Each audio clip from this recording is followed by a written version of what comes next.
Ya, silakan langsung. Simpul logika. Halo, Shalom. selamat sore, Shalom, Leo, Ya, Selamat Pak Samuel. Ya, shalom. ya, selamat hari shalom. Minggu ya. Selamat Ya, hari Halo, Minggu. Pak Samuel, Waskin ya, Pak. Wasikin, ya, Wasikin. Oh ya, Wasikin ya. Sebelumnya Ya, ini Bapak seorang Muslim ya, Pak. ya. Itu kejadian perpindahan agamanya tahun berapa, Pak? Saya sebenarnya udah lama ya, tahun 88 itu saya memastikan diri jadi orang Kristen sejak mengalami perjumpaan pribadi dengan Yesus tadi. Oh, jadi prosesnya ini ya, Pak. Ya pasang surut gitu ya. Atau bagaimana? Eh, Apa pada saat itu langsung apa ada perjalanannya lagi gitu sampai ya, saat ini? waktu itu yang membuat saya yakin jadi orang Kristen adalah ketika saya disembuhkan dari sakit tuli. Saya ini orang Oh, normal, tapi kita tiba-tiba sakit tuli itu sejak akhir Desember 87 sampai bulan Maret 88.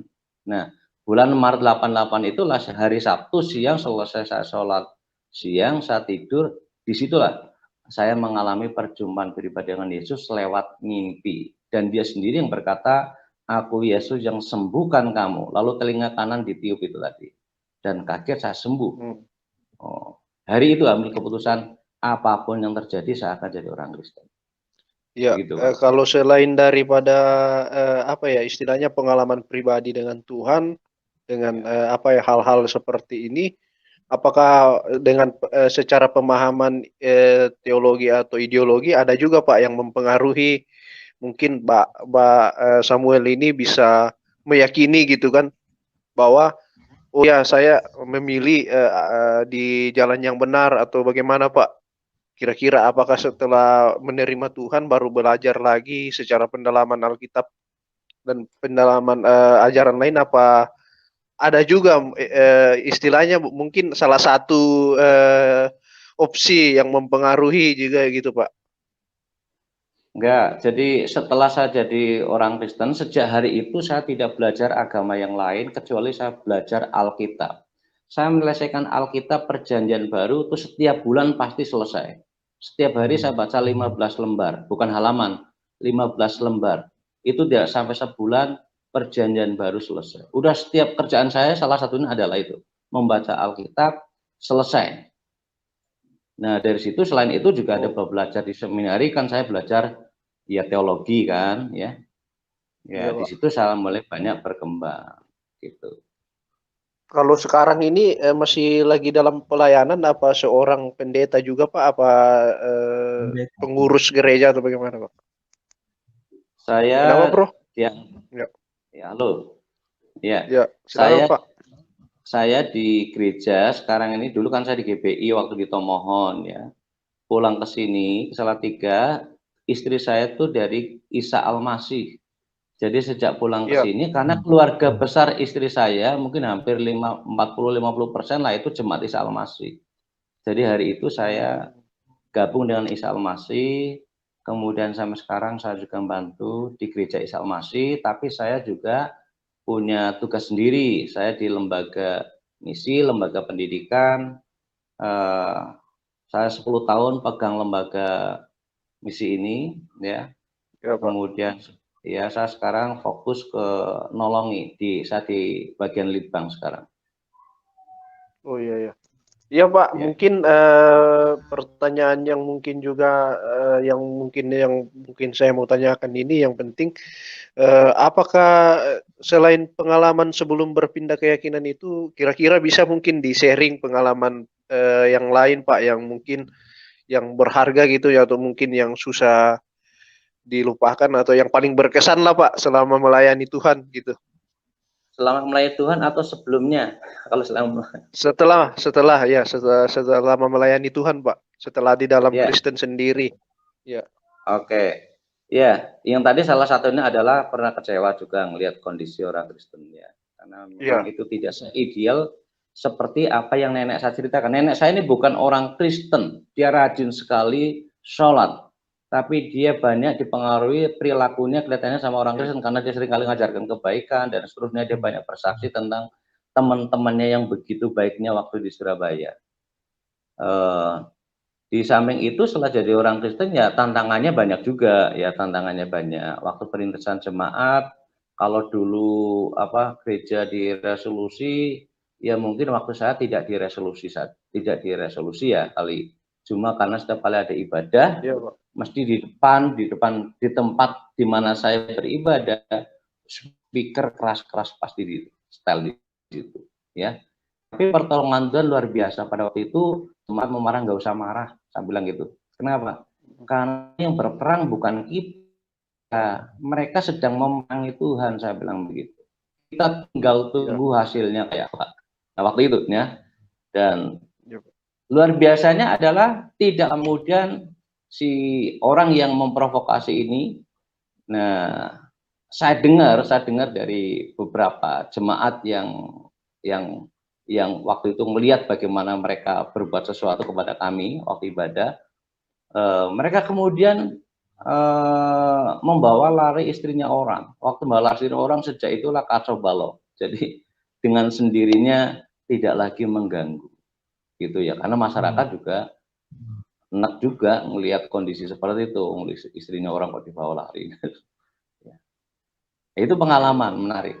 Tapi pengalaman yang menarik yang lainnya juga masa-masa sulit sebenarnya. Masa-masa sulit itu masa-masa ujian sejauh mana kita mau mengiring Tuhan Yesus, ya. Saya berkali-kali mengalami masa-masa sulit waktu mau sendirian maupun sudah keluarga. Ya, masa sulit banyak, masa sulitnya. Ya. Masa sulitnya banyak. Tapi itu masa-masa sulit itu justru menunjukkan tentang kuasa dan kemurahan Tuhan Yesus. Dia ingin menunjukkan kebapaannya justru pada saat-saat kita mengalami kesulitan. Ya, saya pernah mengalami banyak kesulitan. Kalau saya cerita satu-satu banyak sekali. Makanya setiap kali saya ngajar saya juga mengajar di sekolah teologi juga. Saya ngomong begini, kalau Anda ingin jadi seorang hamba Tuhan, saudara harus banyak mengalami banyak masalah dulu. Supaya saudara punya praktek dan kemudian saudara tidak hanya sekedar ngomong, sedar bicara. Tapi kalau saudara praktek, ngomongnya itu akan ringan, ya, berbicaranya akan ringan karena saudara melakukan firman, saya bilang gitu. Iya, Pak. Begitu sih kira-kira pengalaman saya. Ya, mungkin satu lagi Pak, mungkin bisa kasih pesan juga buat kawan-kawan karena kan sekarang ini kan lagi marak juga misalnya perdebatan atau bagaimana. Selain itu marak juga kejadian-kejadian yang tidak mengenakan bagi umat Kristen. Nah, kira-kira pesan penguatan bagi kita Pak, supaya iman percaya kita kepada Tuhan itu tetap bisa kita jaga. Selain dari tadi motivasi bahwa Tuhan itu sebenarnya tidak pernah meninggalkan kita, cuman memang kita diproses oleh Tuhan itu sendiri dalam setiap langkah kehidupan kita.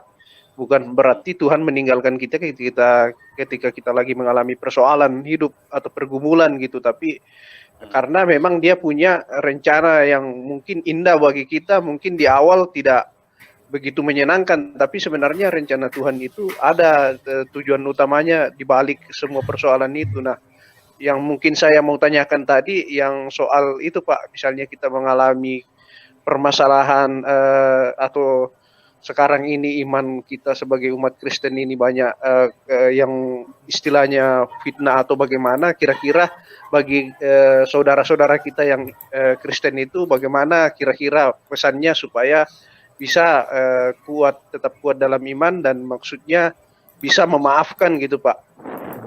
Ya. Terus sabar ya. Oke, kalau saya pertama akan jawab tentang memaafkan ya. Ya.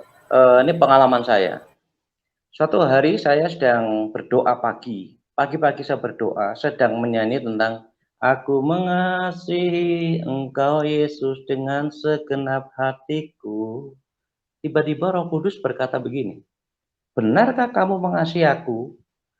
Kemudian saya dengan bangganya berkata begini, Tuhan, benar aku udah mengasihi Engkau. Bukankah aku udah meninggalkan yang lalu dan sekarang aku mengikut Engkau? Tapi kemudian dia berkata begini, kalau kamu mengasihi aku, maka kamu harus melakukan perintahku. Terus perintah yang mana? Mengasihi. Kemudian, oh iya, ya bukankah aku selama ini udah mengasihi Tuhan, saya bilang gitu ya. tapi ada satu orang yang masih kamu benci. Jadi kemudian saya berkata, siapa orang yang saya benci itu Tuhan Yesus? Kemudian waktu dalam berdoa itu seakan-akan gambarnya dimunculkan di depan saya, kemudian saya marah memang betul. Saya katakan begini sama Tuhan. Tuhan, ini memang orang ini kurang ajar, jadi pantas dimarahi, pantas dibenci. Tapi Tuhan berkata, kalau kamu mengasihi aku, maka kamu melakukan perintahku. Kalau kamu masih benci satu orang saja, jangan kamu berkata, aku mengasihi engkau Tuhan. Jadi, apapun juga, kita harus mengasihi. Ketika kita ada kebencian saja, satu orang sajalah. Entah tetangga, entah orang tua, entah saudara, satu orang saja. Berarti kita sedang mengingkari ajaran Tuhan yang berkata, kamu harus taat. Kamu harus mengikuti peraturan atau perintah-perintahku. Perintah Tuhan. Ya. Kan ada ayatnya jelas begitu ya. Barang siapa mengasihi aku, maka ia wajib mengikut aku. Di dalam Yohanes pasal 2 ayat 6. Ya. 1 Yohanes pasal 2 ayat 6.